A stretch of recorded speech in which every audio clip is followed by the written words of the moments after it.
Episode 108. Yeah, I'm just going to Seinfeld it, and this is a show about nothing.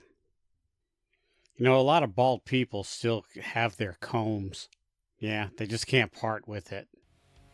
They're getting lamer and lamer. Welcome to the 10-Minute Off-Road Podcast. I'm your host, Nikki G. I'm here to inform, entertain, and delight your ear holes with all things off-road for the next 10 minutes or so. Why 10 minutes? Well, that's about how long I have until the ghosts I spoke to in the seance last night find me. Yeah, I know that's lame, but I'm trying to steer away from the food-related things. Oh, and also my Hot Pocket will be ready in 10 minutes. Now it's a portion of the show where I spew all my legal mumbo-jumbo boilerplate stuff, but I don't have to now because I have enslaved AI interns. So take it away, enslaved AI interns. You're listening to the 10-Minute Off-Road Podcast, the podcast for the off-roader with a short attention span.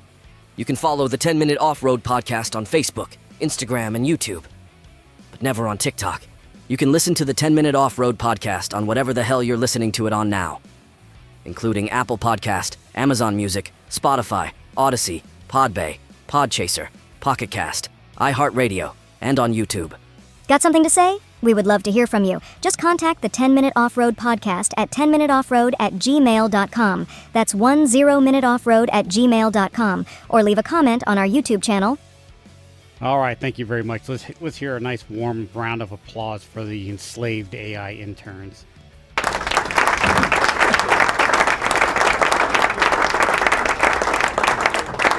All right, so let's get the show on the road. I know it's been a while. It's been a month.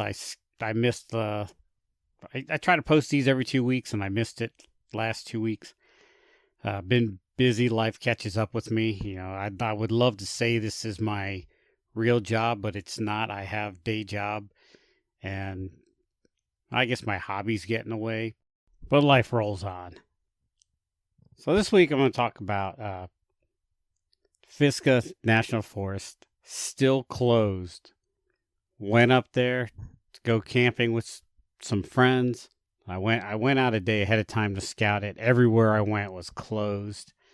I saw a lot of dump trucks carrying gravel and stuff, so that's a sign. Good sign.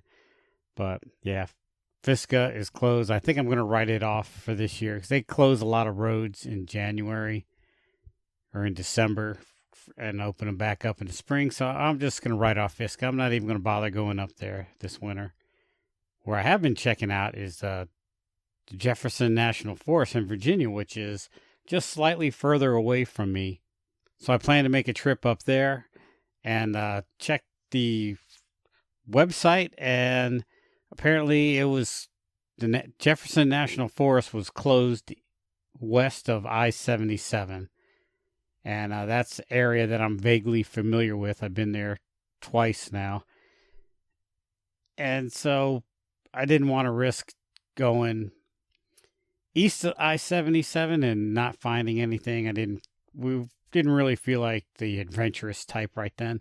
So we just went to Uwharrie, had a good time. I know I said I'm done with Uwharrie, but I didn't wheel. I just went camping there. And I had a good time. In North Carolina, they're starting to cite tractor trailers for taking the mountain roads.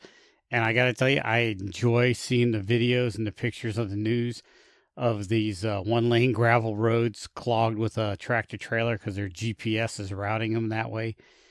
But North Carolina is telling them don't take these roads, and they're starting to ticket people. And one day they ticketed over 100 trucks, or maybe it was a week. I'm not too sure. All right, switching gears to winter camping. Went camping last weekend, had a good time. The temperatures at nighttime got into the 40s. I brought my hammock with me and my tent and my buddy heater.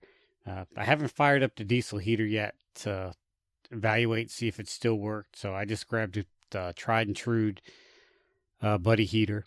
And I have quickly determined that 50 degrees is about my cutoff for my hammock.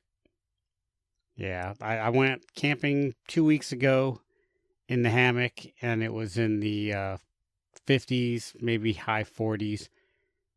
And I was comfortable, but on the cusp of being uncomfortable, if that makes sense.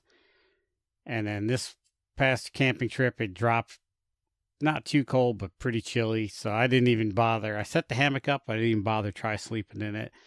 I just went right into my tent on my cot with my buddy heater. It had a nice, comfortable night. It was awesome. Sleeping bag works. I have the U.S. military sleep system. I found at a Salvation Army for like $10. Best $10 I ever spent. This is the warmest sleeping bag I have. I absolutely love it. Before that, I had a Greek Army sleeping bag, which works really, really well too. But this one is a little bit roomy. I guess because us Americans are a little fatter than Europeans, that there's a little bit more room for me to roll around in it. All right, switching gears again. This is the time of year where I usually post holiday gift ideas. And I tell you, if I'm working on it now, by the time I get it posted, it'll be past the holidays. I'll say if you have an off-roader in your life and you don't know what to get them, the best gift idea, you can't go wrong with first aid supplies, a fire extinguisher, a soft shackle, a D-ring. There is a lot of very cheap items that we just love and enjoy. A scan code for your vehicle, so we can plug it in and read our check engine lights. There's some that are really, really cheap, like $15-$20, and some that get in the hundreds and hundreds of dollars. Even a dongle that you plug in and download the app to your cell phone is good. Can't go wrong with a hat and gloves. We never have enough hat and gloves. And a pocket knife. If you have a dude in your life, buy him a pocket knife. That's always a go-to item. All right, so let's kick this thing into fourth gear, switching gears again. I'm going to round off by saying I'm planning a 3-day trip. I'm always planning a 3-day trip. I never seem to take it, but I'm going to take a 3-day trip up into Virginia on the east side of I-77 to do a little exploring that way. And this way I have some campsites logged in, find out if there's any up there or not. And just have more places to go, more options. And like I said, Jefferson National Forest is about 2.5 hours drive away from me. Pisgah is about an hour and a half. So it's not, when I say Pisgah, but it's Pisgah. So it's not too much further. Mustard Ground Road, the DuPont area where we usually hang out this time of year, is about 3 hours away. So it's not a stretch, and like it's straight up the highway, nice pleasant drive. I'm starting to ramble, so I'm just gonna end it now. Thanks for listening. I appreciate it, and sorry the content has been kind of sporadic, but life's kind of spotty, and I don't like the way that sounded, but I'm gonna roll with it. All right, until next time, this is Nikki G saying, wheel what you got and be happy.